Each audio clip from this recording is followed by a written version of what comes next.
When I am restored, I don't stand whole alone. Today's truth is the cornerstone of liberation. Restoration flows against the world's current, which clings to brokenness and fractured lives. Brokenness builds walls, pulling you back from the stream of connection. It's a gate swinging shut, locking one soul apart, adrift in its own shadow. Brokenness is a solitary island. It carves out a single self, severed from the tide, bearing burdens others don't touch. It crowns the body king, granting it the scepter to widen the rift trapping the mind behind bars of fragile flesh. Too frail to leap the divide, the world bows to the rules brokenness writes, but restoration dances to a different rhythm. Number one can mend alone, it's impossible. In brokenness, you're cast adrift, apart. Yet restoration is your choice to merge again, to welcome your full self, unshattered and untouched. When broken, that self seems sliced apart, robbed of the wholeness that fuels it. But restoration dawns as you see the body's frail grip can't fracture the boundless unity of the divine's child. Brokenness screams that shadows are solid. Restoration proves light endures. The chasm it claims never truly opened. To be restored is to embrace what's always been an unbroken thread, woven eternal. Eyes trained on mirages need a gentle nudge to see the falseness they clutch. So, restoration unneeded by the real unveils brokenness as a fleeting ghost. Call it a waking vision, a tide that sweeps away the nightmare of ruin in the name of what's true, not altering truth itself.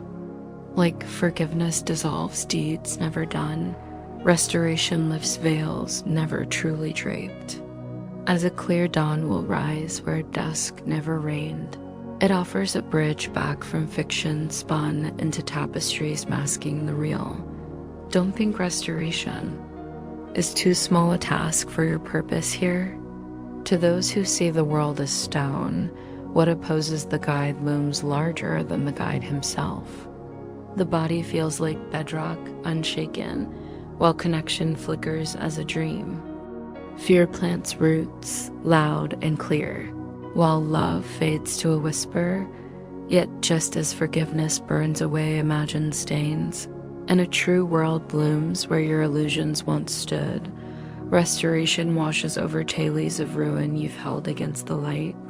When brokenness fades, defying the rules that swear its eternal questions find their answers. Those old laws lose their hold. Unheeded and unmissed restoration is a key to freedom. It shows no nightmare can outlast the dawn. It's a shared current, proving the pull of unity outshines the feeble edicts of inevitable fracture. It's a quiet strength, its soft touch lifting fragility away, freeing minds once caged in flesh to flow together, boundless and bold. Forgiveness and the joyful trade of a heavy world for one where sorrow can't trespass. These are the lanterns the guide holds out, beckoning you onward. His whispers show how close wholeness lies, how little effort it takes to let his current sweep away the chains you forged to bind yourself to dust. His life pulses in you as you offer the small aid. He seeks to loosen every ache you've known, and as you let restoration in, you'll see it ripple touching those near you, those who drift through your thoughts, those you brush past, even those you'll never meet. You might not spot them all or grasp how vast your gift spreads when healing flows through you, but you're never mended alone. Countless souls will catch the spark you claim when you're made whole. Those restored become channels of renewal. No pause lingers between their own mending and the grace they're given to share.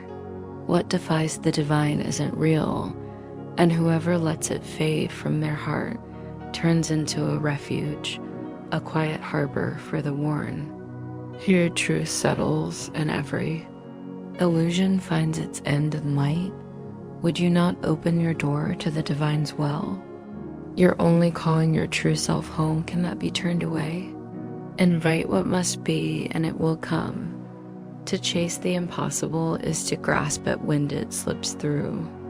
Today, we ask only truth to fill our minds, that thoughts of restoration ripple out from what's healed to what still waits, knowing both will blend as one. Each hour, as the clock chimes, recall your role, to let your mind be mended, carrying wholeness to the world, swapping thorns for garlands, ache for delight, and division for the divine's calm. Isn't a single minute worth offering for such a treasure? Isn't a fleeting moment a fair price for all that matters? Yet we must ready ourselves for this gift. So we'll start the day with it, giving 10 minutes to these words and end in. Their echo tonight, when I am restored, I don't stand whole alone. I'd pour this renewal over the world, that brokenness might vanish from the mind of the divine's one child, my truest self. Let restoration flow through you today. Rest in stillness, ready to share what you receive, to keep only what you give, and to let the divine's voice drown out every foolish murmur ever dreamed. Now we gather to mend what was torn, to bless where once we cursed. And we won't let this purpose slip as the hours pass, holding it close with this thought: when I am restored, I don't stand whole alone. I'd lift my kin with blessings, for I'd be healed with them as they are with me.